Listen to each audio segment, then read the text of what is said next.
Hello my dear student, আশা করি তোমরা সকলেই খুব ভালো আছো। আজকে তোমাদের এএনএম জেএনএম এক্সামের জন্য এই মক টেস্টটা নিয়ে চলে এসেছি। এই মক টেস্টটা কিন্তু আগের মক টেস্টের সেকেন্ড পার্ট। কারণ কি, আগের মক টেস্টে আমরা লাইফ সায়েন্স এবং ফিজিক্যাল সায়েন্সের ক্যাটাগরি 1 এবং ক্যাটাগরি 2 লাইফ সায়েন্সের কমপ্লিট করেছি, ফিজিক্যাল সায়েন্সের ক্যাটাগরি 1টা কমপ্লিট হয়েছিল। এই ভিডিওতে ফিজিক্যাল সায়েন্সের ক্যাটাগরি 2 থেকে একবারে রিজনিং পর্যন্ত যে 100টা কোশ্চেন রয়েছে সেইটা কিন্তু এখানে পেয়ে যাবে। তো তোমাদেরকে বলে রাখি, আগের পার্টটা তো এটা দেখবে, তাছাড়া আরেকটাও কিন্তু মক টেস্ট রয়েছে, সেই ভিডিওটাও কিন্তু সম্পূর্ণ দেখবে। আশা করছি সেইখান থেকে কিছু হলেও তোমাদের উপকার হবে। তো ফিজিক্যাল সায়েন্সের যে ক্যাটাগরি 2 এর কোশ্চেনগুলো আছে, চলো আমরা একে একে দেখে নিই। প্রথম যে কোশ্চেনটি দেওয়া হয়েছে, কোনো গতিশীল বস্তুর ক্ষেত্রে বেগ ও সরণ সর্বদা একই দিকে হয়। বেগ ও ত্বরণ একই দিকে থাকতে পারে, বেগ ও ত্বরণ পরস্পরের বিপরীত দিকেও থাকতে পারে। আরেকটা দেওয়া হয়েছে, বেগ ও ত্বরণ পরস্পরের সঙ্গে তির্যকভাবে থাকতে পারে। তো এখানে অ্যান্সার হয়ে যাবে বি, সি, ডি। এই তিনটে অপশানই কিন্তু সঠিক। যেহেতু এটা ক্যাটাগরি 2 এর কোশ্চেন, সেক্ষেত্রে মাল্টিপল অ্যান্সার হতে পারে। আর সেক্ষেত্রে যদি তোমাদের মাল্টিপল অ্যান্সার হয়, তখন কিন্তু সেক্ষেত্রে তোমাদেরকে ওএমআর শিটে কিন্তু যতগুলো অ্যান্সার ঠিক ততগুলো কিন্তু গোল করতে হবে। আর যদি সেখানে কোনো অপশানে দেওয়া থাকে যে এদের সবগুলোই ঠিক বা এই ধরনের যদি কোনো অপশান থাকে, তবে সেই একটি অপশান গোল করলেই কিন্তু হয়ে যাবে 2 মার্কসের কোশ্চেনে। এবার দেখো, নেক্সট হচ্ছে 57 নম্বর কোশ্চেন। এটা হচ্ছে বাম স্তম্ভ এবং ডান স্তম্ভ মেলাতে হবে। দেখো, প্রথম যে অপশানগুলো রয়েছে বাম স্তম্ভতে, সর্বাপেক্ষা তড়িৎ ঋণাত্মক মৌল, দুষ্টু মৌল, তড়িৎযোজী যৌগ, আর এটা হচ্ছে সরলতম জৈব যৌগ। এদিকে দেওয়া রয়েছে ডান স্তম্ভে হাইড্রোজেন, সোডিয়াম ক্লোরাইড, তারপর দেওয়া রয়েছে ফ্লুরিন, আর এটা হচ্ছে মিথেন। তো এখানে হচ্ছে যে সর্বাপেক্ষা তড়িৎ ঋণাত্মক মৌল হচ্ছে কি ফ্লুরিন। তারপরে দেখো, দুষ্টু মৌল হচ্ছে হাইড্রোজেনকে বলা হয়ে থাকে। নেক্সট দেখো, তড়িৎযোজী যৌগ, সেটা হচ্ছে কি হয়ে যাবে সোডিয়াম ক্লোরাইড বা NaCl। আর ফোর্থ হচ্ছে সরলতম জৈব যৌগ, সেটা হচ্ছে কি মিথেন। তাহলে এখানে এই ধরনের অপশান রয়েছে একমাত্র ডিতে, তো ডি এর অপশানটা হচ্ছে সঠিক হয়ে যাবে। নেক্সট 58 নম্বর প্রশ্নে দেখো বলা হয়েছে, নিচের কোনগুলি অধ্রুবীয় দ্রাবক?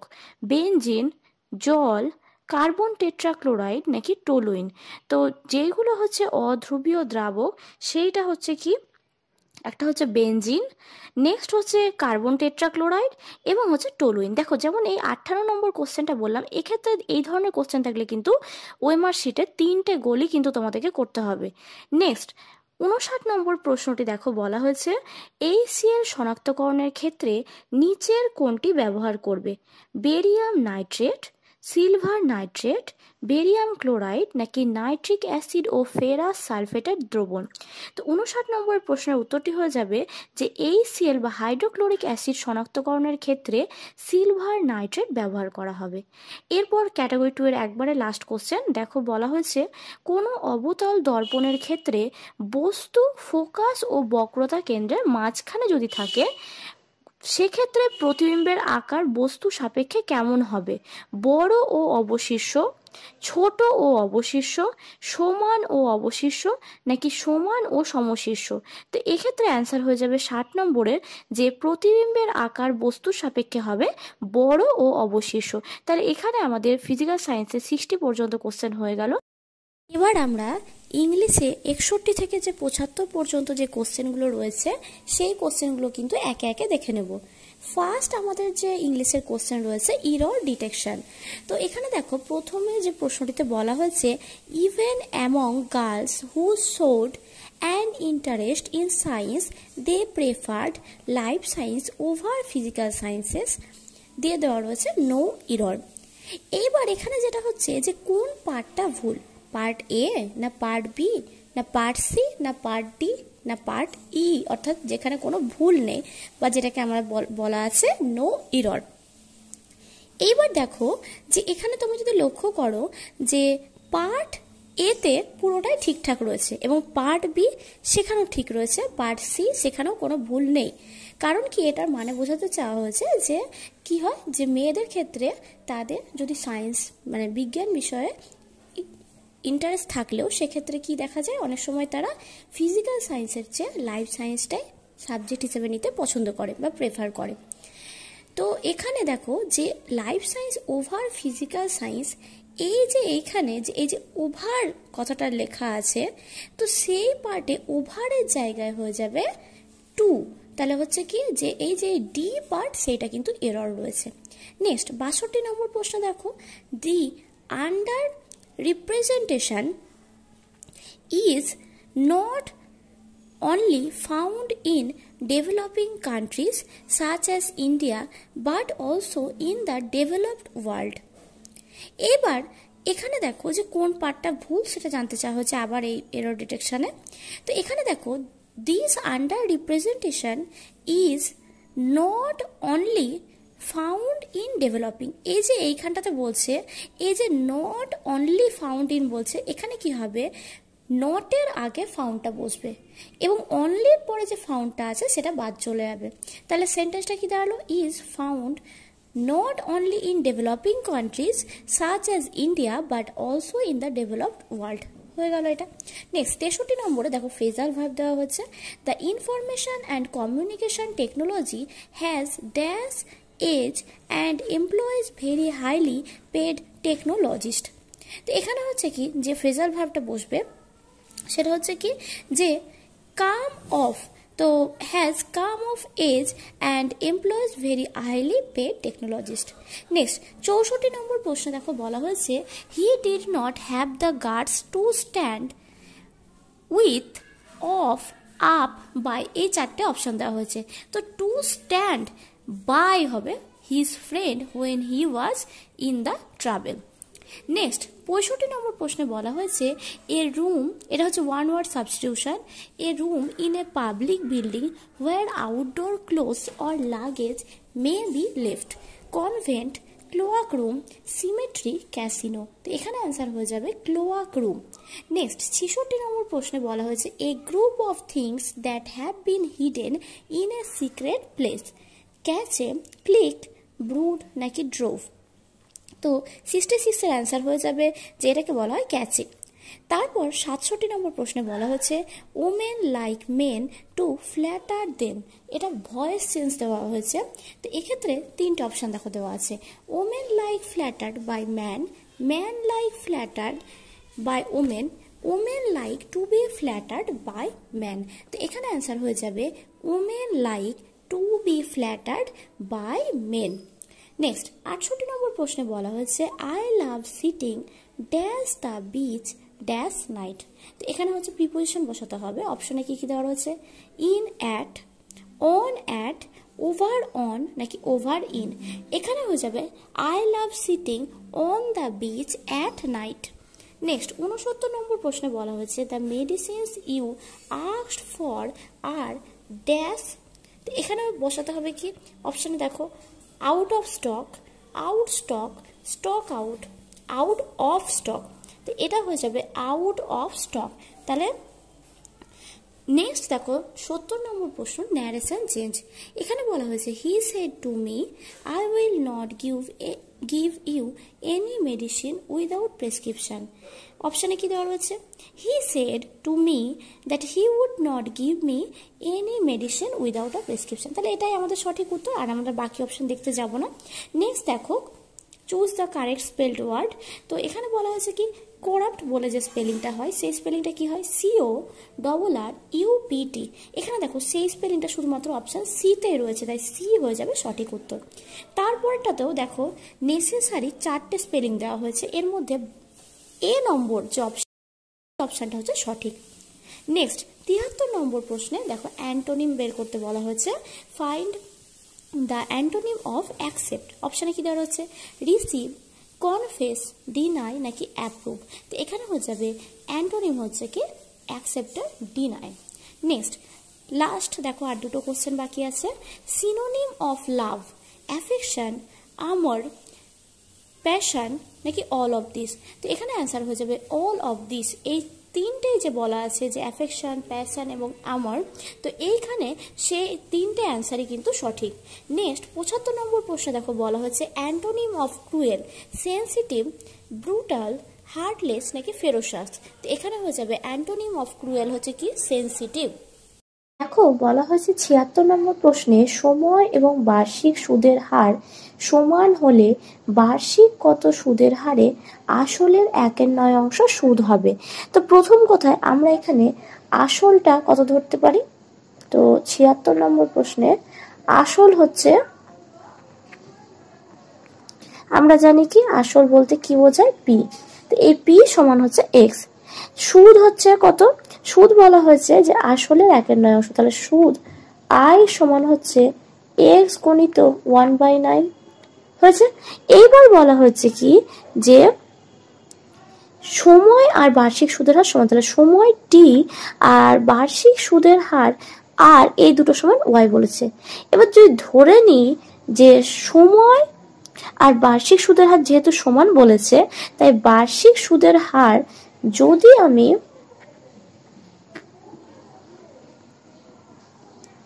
ওয়াই ধরে নিই, তাহলে ক্যালকুলেশনটা কেমন দাঁড়াবে, আই সমান পিটিআর বাই 100, বা আয়ের মান কত, এক্স বাই 9। আচ্ছা, এটা ক্যালকুলেশনটা করে দিই, এক্স বাই 9 সমান পি মানে এক্স, তারপরে টি আর আর যেহেতু সমান, তাহলে ওয়াই ইন্টু ওয়াই বাই হচ্ছে 100, বা এই এক্স কেটে গেল, তাহলে ওয়াই স্কোয়ার সমান কত দাঁড়াচ্ছে, ওয়াই স্কোয়ার সমান 100/9, বা ওয়াই সমান √100/9 সমান হচ্ছে 10/3। এবার 10/3 এটাকে যদি পূর্ণ আকারে নিয়ে আসো, তাহলে 3 পূর্ণ 1/3। এবার এটা কি হবে, সুদের হার যেহেতু বলেছে ওয়াই, তাহলে এটা 3 পূর্ণ 1/3%। তাহলে এখানে অ্যান্সার কোনটা হয়ে যাচ্ছে, বি হয়ে যাচ্ছে, এটা সঠিক উত্তর। নেক্সট চলো আমরা ৭৬ নম্বর প্রশ্নটা দেখে নিই। ৭৭ নম্বর, দেখো বলা হচ্ছে বার্ষিক সুদের হার এবং সময় সমান বলেছে কি না। তো ৭৭ নম্বর প্রশ্নে বলা হয়েছে বার্ষিক সুদের হার এবং হচ্ছে কি সময়টা সমান। তাহলে আমরা ক্যালকুলেশন আবার জানি কি, আই সমান পি টি আর বাই 100। দেখো এখানে কি বলা আছে, সুদ কত বলে দেওয়া আছে, 16 টাকা, সুদ হচ্ছে 16 টাকা। পি কত বলা আছে, 225 টাকা। আর যেহেতু টি আর আর দুটোই সমান বলা আছে, তাহলে যে কোনো একটা ধরে নিই। এখানে কোনটা ধরলে সুবিধা হবে, দেখো বলেছে যেহেতু বছরে বলেছে, তাহলে আমরা টি সমান সমান আমরা এক কাজ করি, এক্স ধরে নিই। তাহলে এক্স ইন্টু এক্স বাই হচ্ছে 100। তাহলে চলো, বা তাহলে এক্স এর স্কোয়ার সমান কত হবে, 16, এক্স সমান 16 গণিত 100/225। এবার আচ্ছা, স্কোয়ারটা দিলাম না, তার কারণ একবারই রুটটা নিয়ে চলে এলাম। তারপর হচ্ছে কি যে, তাহলে দেখো উপরে কত আসছে, 1600 আবার কার স্কোয়ার, 40-এর, আর 225 হচ্ছে আমাদের 15 স্কোয়ার। তাহলে কাটাকুটি করো, 5 8 40, 5 3 15। তাহলে হচ্ছে যদি এটা এরকম ভাবে, তাহলে 2 পূর্ণ 2/3, তাহলে 2 পূর্ণ 2/3 এটা কি, এটা হচ্ছে কি যে আমাদের বছর। তাহলে উত্তরটা কি হয়ে যাবে ৭৭ নম্বরে, যে 2 পূর্ণ 2/3, এ হচ্ছে এটা সঠিক উত্তর। ৭৮ নম্বর প্রশ্নটিতে দেখো বলা হচ্ছে এক ব্যক্তি তার আয়ের 10% সঞ্চয় করেন। তার আয় 10% কমলে যদি সঞ্চয়ের পরিমাণ একই থাকে, তবে তার শতকরা খরচ কত হবে। তাহলে কি, তার আয়ের 10%। আচ্ছা ধরে নাও ৭৮ নম্বর প্রশ্ন, তাহলে আমরা কি করব, তাহলে দেখো যে আমরা এটা বলতে পারি যে কি না, তো পূর্বে তার আয় ছিল কত পার্সেন্ট, কত টাকা, ধরে নেওয়া যাক 100 টাকা। এবার সে সঞ্চয় কত পার্সেন্ট করেছে, 10%, তাহলে সঞ্চয় সে কত করেছে, 10 টাকা। তাহলে খরচ সে কত টাকা করেছে, খরচ করেছে 100 বিয়োগ 10 সমান হচ্ছে 90 টাকা। ঠিক আছে, এইবার দেখো, এবার বলা হচ্ছে যে বর্তমানে সে আয় করছে কত টাকা, এখানে সে আয় করছে 10% কম, তাহলে 10 সমান হচ্ছে 90 টাকা হলো। এইবার সে কিন্তু এখনো সঞ্চয় করছে 10%, সঞ্চয় করছে কত টাকা, 10 টাকা। এইবার বলেছে যে খরচ, তাহলে এক্ষেত্রে খরচ কত টাকা করছে, এক্ষেত্রে খরচ করছে সে 90 বিয়োগ 10 সমান 80 টাকা সে খরচ করবার জন্য পাচ্ছে। এবার দেখো 90 টাকা যখন সে খরচ করছিল কি আগে, এখন তার খরচ কমেছে কত টাকা, 10 টাকা। মানে আগে 90 টাকা করছিল, আগে 80 টাকা করছে এখন, তাহলে কত টাকা কমলো, 10 টাকা। তাহলে 100 টাকা হলে কত হবে, তাহলে 100 টাকা হলে 100 গণিত 10 বাই 90, শূন্য শূন্য কেটে গেল, তাহলে শূন্য শূন্য কেটে গেলে কত হয়, 100 বাই হচ্ছে 9। তাহলে এটা ভাগ করো, তাহলে হচ্ছে কত, 11 পূর্ণ 1/9। তাহলে 11 পূর্ণ 1/9 হচ্ছে কি, এই টাকাটা হচ্ছে কি খরচ কমবে। তাহলে অপশন দেখো, অপশন এখানে কি কি দেওয়া রয়েছে, তাহলে 11 পূর্ণ 1/9 হচ্ছে কি তার শতকরা খরচ কমবে। তাহলে হয়ে গেল 78 নম্বর। এবার চলো 79 নম্বরের কোশ্চেনটি দেখে নিই। দেখো 79 নম্বরের কোশ্চেনটিতে বলা হয়েছে একটা বইয়ের দাম 180 টাকা থেকে বেড়ে হলো কত, 216 টাকা। অর্থাৎ 180 টাকা ছিল, এখন বেড়ে সেটা কত হয়েছে, 216 টাকা। তাহলে টোটালে কত টাকা বাড়লো, তার টোটালে বাড়লো তার মোট 36 টাকা বাড়লো। এইবার দেখো, তার মানে 180 টাকা যখন বইটা দাম ছিল তখন সেখানে কত টাকা বেড়েছে, 36 টাকা। তাহলে 100 টাকা যখন বইটার দাম হবে তাহলে তো কত টাকা বাড়বে, তাহলে 100 গণিত 36 বাই 180, 36 5 হচ্ছে 180, 5 20 100। তাহলে কত পার্সেন্ট বাড়বে, 20% হচ্ছে বৃদ্ধির হার। তাহলে 20% হয়ে গেল। নেক্সট চলো 80 নম্বর প্রশ্নটিতে দেখো বলা হয়েছে দুটি সংখ্যার অনুপাত 7:11। সংখ্যা দুটির উভয় পদের সঙ্গে 7 যোগ করলে সংখ্যা দুটির অনুপাত হয় 2:3। তাহলে দুটি সংখ্যার অনুপাত কত বলা আছে, 7:11। তাহলে চলো দুটো সংখ্যার অনুপাত যেহেতু 7:11 বলে দেওয়া আছে, তাহলে আমরা এই অঙ্কটাকে এইভাবে করতে পারি যে তাহলে এই সংখ্যাগুলো কি কি ধরে নিতে পারি। তাহলে ধরি সংখ্যাগুলো হচ্ছে, সংখ্যাগুলি হলো 7x ও কত 11x। ঠিক আছে, তাহলে এদের উভয় পদের সঙ্গে কত যোগ করতে বলছে, 7। তাহলে 7x প্লাস 7, আর এদিকে 11x প্লাস 7 এর সাথে কত যোগ করলে অনুপাত কত হবে তাদের বলে দেওয়া আছে, দেখো 2:3। তাহলে অনুপাত বলা আছে 2/3। তাহলে চলো বা 3 7 21x প্লাস 21 সমান 22x প্লাস হচ্ছে 14, বা এই 22x আছে ওদিকে 21x টাকে নিয়ে এলাম, আর 21 মাইনাস 14, 22x মাইনাস 21x হচ্ছে, বা x সমান 7 লেখা যায়। তাহলে x এর মান কত পেলাম, 7। এবার প্রশ্নটাতে একটু অন্যরকম আছে। দেখো প্রশ্নটাতে বলা আছে যে ছোট সংখ্যা কোনটি। দেখো একটা সংখ্যা বলেছে আমরা 7x, তাহলে x এর মান কত পেয়েছি, 7। তাহলে 7 7 49, আর এই সংখ্যাটাতে 11 গণিত 7 সমান হচ্ছে 77। এবার হচ্ছে ছোট সংখ্যা, তাহলে ছোট সংখ্যা কে, 49। তাহলে এখানে অ্যান্সার হয়ে যাবে কি, ছোট সংখ্যাটি হলো 49। নেক্সট চলো, নেক্সট আমরা 81 নম্বর প্রশ্নটি দেখে নেব। 81 নম্বর প্রশ্নটিতে দেখো বলা হয়েছে একটি দ্রব্যের ক্রয় মূল্য 7,840 টাকা, দ্রব্যটিকে 7% লাভে বিক্রয় করতে হলে বিক্রয় মূল্য কত হবে তাই জানতে চাওয়া হয়েছে। অর্থাৎ কি, যে ধরে নাও একটা দ্রব্য সেটাকে কিনলাম কত টাকায়, 7,840 টাকায়।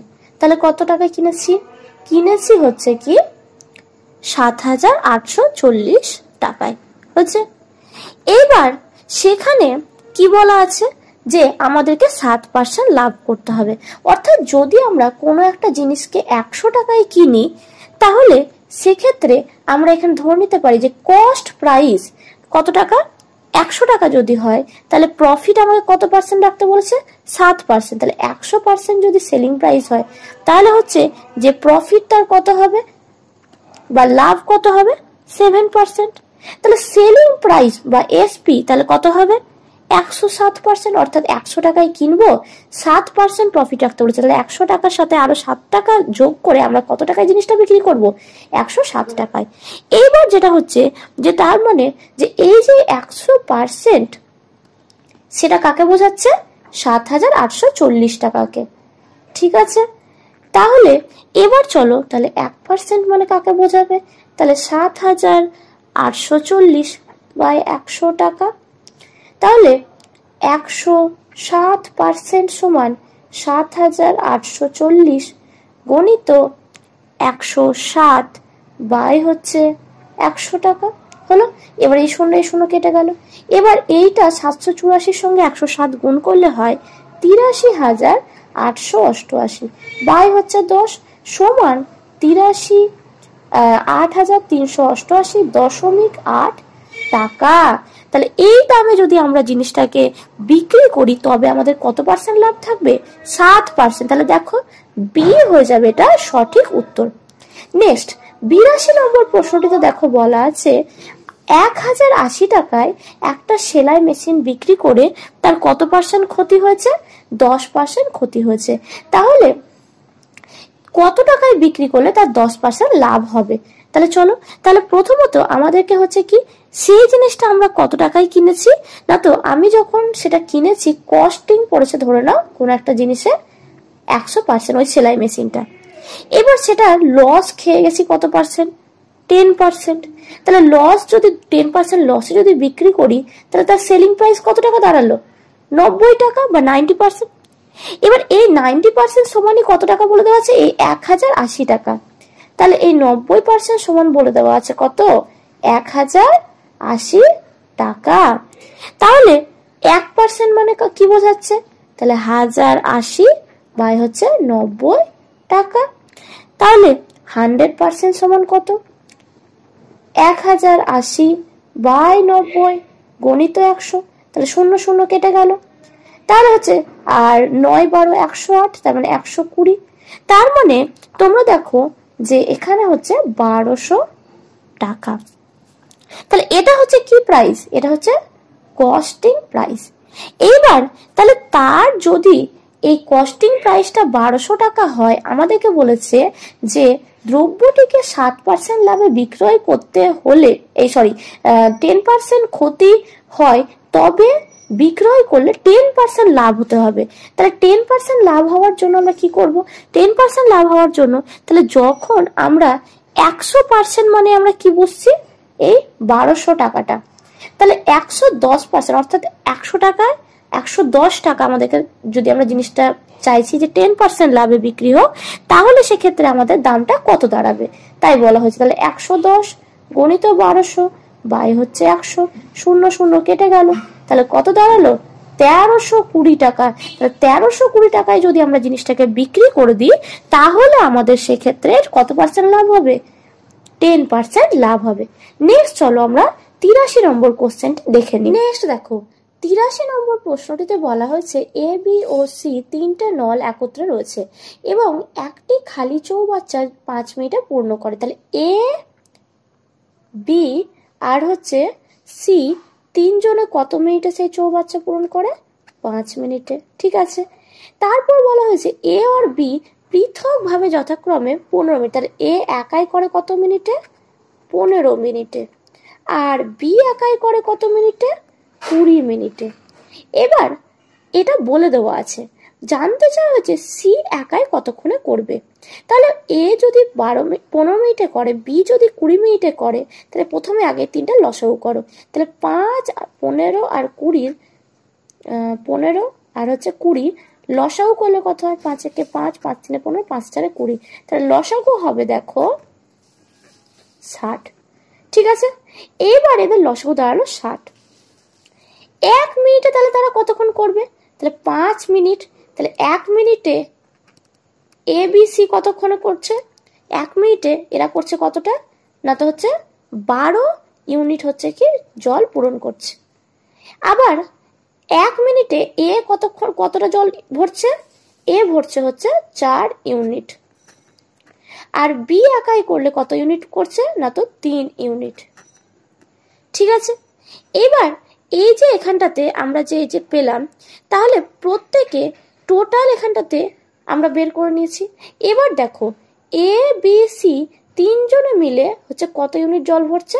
12 ইউনিট। তাহলে এখানে দেখো 4 আর 3 যোগ করলে কত হয়? 7। তাহলে 7 12 থেকে যদি আমরা 7 বাদ দিই তাহলে কত ইউনিট পড়ে থাকছে?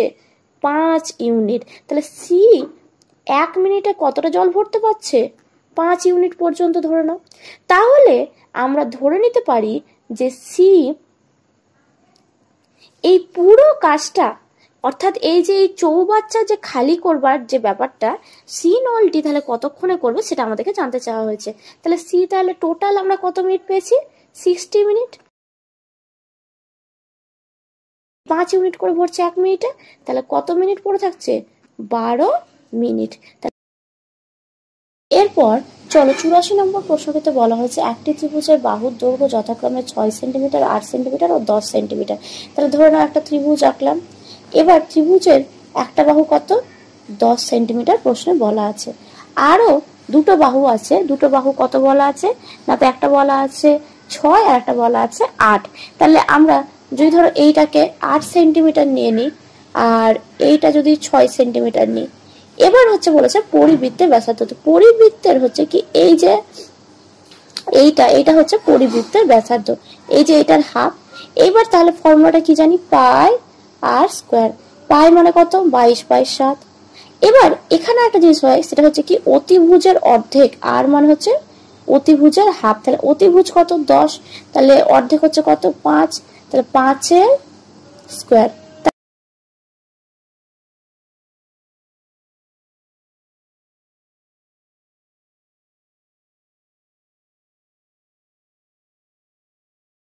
এরপর চলো নেক্সট আমরা 85 নম্বর প্রশ্নটা দেখে নিই। 85 নম্বর প্রশ্নে দেখো বলা হয়েছে যে একটা পাম্প ঘন্টায় 2100 লিটার জল ভর্তি করতে পারে। তাহলে 7 মিটার দৈর্ঘ্য ও 5 মিটার প্রস্থ বিশিষ্ট জলাধারে 30 ডেসিমিটার উচ্চতায় জল ভরার জন্য পাম্পটিকে কতক্ষণ চালাতে হবে সেইটা এখানে প্রশ্নে বলা হয়েছে। তাহলে এবার দেখো যে এখানে কি বলা আছে, যে দৈর্ঘ্য কত বলা আছে? দৈর্ঘ্য বলা হয়েছে 85 নম্বরে, দৈর্ঘ্য বলা হয়েছে কি 7 মিটার। তাহলে দৈর্ঘ্য 7 মিটার সমান কত ডেসিমিটার? 7 মিটার সমান 70 ডেসিমিটার হয়ে গেল। নেক্সট আমাদের হচ্ছে দেখো প্রস্থ কত বলা আছে? প্রস্থ বলা আছে হচ্ছে আমাদের বলে দিয়েছে যে 5 মিটার, তার মানে 50 ডেসিমিটার হয়েছে। এবার বলেছে যে উচ্চতা, এবার উচ্চতা কত বলা আছে? উচ্চতা বা যেটাকে আমরা বলে থাকি হাইট, সেটা কত বলে দেওয়া আছে? 30 ডেসিমিটার। তাহলে এবার চলো গুণ করে দিই। তাহলে 70 গণিত 50 গণিত 30 বাই হচ্ছে কতটা লিটার জল আছে? 2100 লিটার জল আছে। তাহলে 2100, তাহলে এই দুটো শূন্য কেটে গেল। তাহলে এখানে কত অ্যান্সার হয়ে গেল? 300। দেখো কাটাকুটি করো, 3×7 = 21, 7×10 = 70, তাহলে হচ্ছে 50। তাহলে 50 হয়ে গেল হচ্ছে আওয়ার্স। তাহলে এটা হচ্ছে আমাদের সঠিক। এবার আমরা জিকেতে যে 85 থেকে 95 পর্যন্ত কোশ্চেন আছে সেগুলো একে একে সলভ করব। দেখো প্রথম প্রশ্নে বলা হয়েছে মে অটল হু ছবিতে প্রধানমন্ত্রী অটল বিহারী বাজপেয়ীর চরিত্রে অভিনয় করেছেন কোন অভিনেতা? তো এখানে অ্যান্সার হয়ে যাবে পঙ্কজ ত্রিপাঠী হচ্ছে কি অভিনয় করেছেন। নেক্সট 86 নম্বর প্রশ্নে দেখো বলা হয়েছে চন্দ্রযান-3 চাঁদের কোথায় ল্যান্ড করেছে? চাঁদের উত্তর মেরুতে, চাঁদের দক্ষিণ মেরুতে, চাঁদের পশ্চিম মেরুতে, নাকি কোনোটিই নয়? তো এটি অ্যান্সার হয়ে যাবে চাঁদের দক্ষিণ মেরুতে চন্দ্রযান-3 ল্যান্ড করেছে। নেক্সট 87 নম্বর প্রশ্নে বলা হয়েছে গণপরিষদের প্রথম অধিবেশনে কতজন সদস্য অংশগ্রহণ করেছিলেন? এখানে অ্যান্সার হয়ে যাবে 211 জন সদস্য অংশগ্রহণ করেছিলেন। নেক্সট 88 নম্বর প্রশ্নে দেখো বলা হয়েছে কোন ভারতীয় জ্যোতির্বিজ্ঞানী প্রথম পৃথিবীর সূর্যকে প্রদক্ষিণ করবার সময় নির্ধারণ করেছিলেন? আর্যভট্ট, ভাস্করাচার্য, বরাহমিহির না বর্ণনাচার্য? তো এখানে অ্যান্সার হয়ে যাবে ভাস্করাচার্য। নেক্সট 89 নম্বর প্রশ্নে দেখো বলা হয়েছে কোনগুলি মেহেরগড় সভ্যতার গুরুত্বপূর্ণ কেন্দ্র ছিল? তো এখানে মেহেরগড়, কিলেগুল মোহাম্মদ, কোট দিজি এই সবগুলোই হচ্ছে কি যে মেহেরগড় সভ্যতার গুরুত্বপূর্ণ কেন্দ্র ছিল। নেক্সট 90 নম্বর প্রশ্নে দেখো বলা হয়েছে সিন্ধু সভ্যতার মানুষদের মূল জীবিকা কে ছিল? তো এখানে মূল জীবিকা ছিল তাদের কৃষিকাজ এবং হচ্ছে পশুপালন। তাই এখানে দুটো অপশানে কিন্তু সঠিক। নেক্সট 91 নম্বর প্রশ্নে বলা হয়েছে নিম্নলিখিত হরপ্পা সভ্যতার নিদর্শন স্থলগুলির মধ্যে কোনটি গুজরাটে অবস্থিত নয়? লোথাল, ধোলাভিরা, সুরকোটাডা এই তিনটাই কিন্তু হচ্ছে গুজরাটে অবস্থিত। শুধুমাত্র যেটা বানওয়ালি সেটা হচ্ছে কি হরিয়ানাতে অবস্থিত। নেক্সট হচ্ছে 92 নম্বর প্রশ্ন, দেখো বলা হয়েছে কনিষ্কের রাজত্বকালে বৌদ্ধ সঙ্গীত কোথায় অনুষ্ঠিত হয়েছিল? মগধ, কাশ্মীর, পাটলিপুত্র নাকি হচ্ছে রাজগৃহ? তো এখানে অ্যান্সার হয়ে যাবে কনিষ্কের রাজত্বকালে বৌদ্ধ সঙ্গীত অনুষ্ঠিত হয়েছিল হচ্ছে কাশ্মীরে। নেক্সট 93 নম্বর প্রশ্ন, দেখো বলা হচ্ছে বাংলা ভাষায় প্রকাশিত প্রথম সংবাদপত্রের নাম কি? তত্ত্ববোধিনী, সমাচার দর্পণ, সংবাদ কৌমুদী নাকি কোনোটিই নয়? তো এখানে অ্যান্সার হবে বাংলা ভাষায় প্রকাশিত প্রথম যে সংবাদপত্র তার নাম হচ্ছে সমাচার দর্পণ। নেক্সট 94 নম্বর প্রশ্ন, দেখো বলা হয়েছে অধীনতামূলক মিত্রতার নীতি কে প্রবর্তন করেছিলেন? Lord Clive, Lord Curzon, Lord Dalhousie নাকি লর্ড ওয়েলসলি?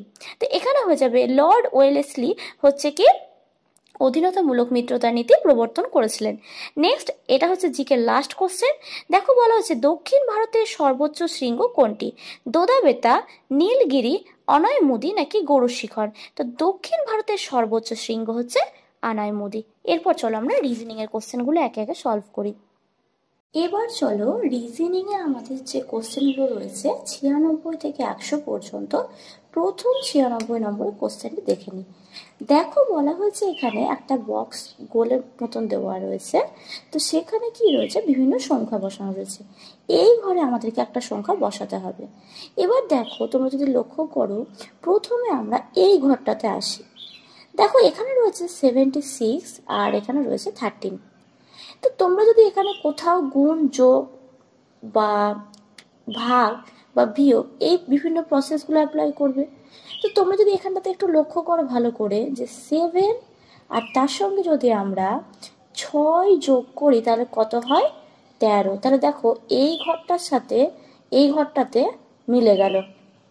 এবার দেখো এই ঘরটা যদি আসো, দেখো তাহলে 5 আর 9 যোগ করলে কত হয়? 14। তাহলে এই ঘরটার সাথে এই ঘরটা আমাদের মিলে গেল, এই যে এই ঘরটুকুটা। আবার যদি দেখো খুব ভালো করে 4 আর 8 যোগ করলে হয় 12। তার মানে এই ঘরটার সাথে এই ঘরটা আমাদের পুরোটা মিলে গেল। এইবার তাহলে বলছে এই ঘরটা কত? তাহলে এখানে কত আছে? 9 আর 8। তাহলে 9 এর সাথে যদি আমরা 8 যোগ করি তাহলে উত্তর কত হবে? 17। তাহলে হচ্ছে সি হয়ে যাবে অ্যান্সার। তাহলে 9 প্লাস 8 সমান হচ্ছে কত পেয়ে গেলাম? 17। নেক্সট চলো 97 নম্বর কোশ্চেন। দেখো বলা হচ্ছে এখানে বিভিন্ন সংখ্যা দেওয়া আছে 97 এর কোশ্চেনটাতে 21, 35, 41, 59, 61, 83। এইবার দেখো আমরা যদি এরকম করি যে ধরো 21টাকে পাওয়ার জন্য যদি আমি 11-র সঙ্গে 2 গুণ করে 1 বিয়োগ করি তাহলে কত হয়? 21 হয় কি হয় না বলো? হলো।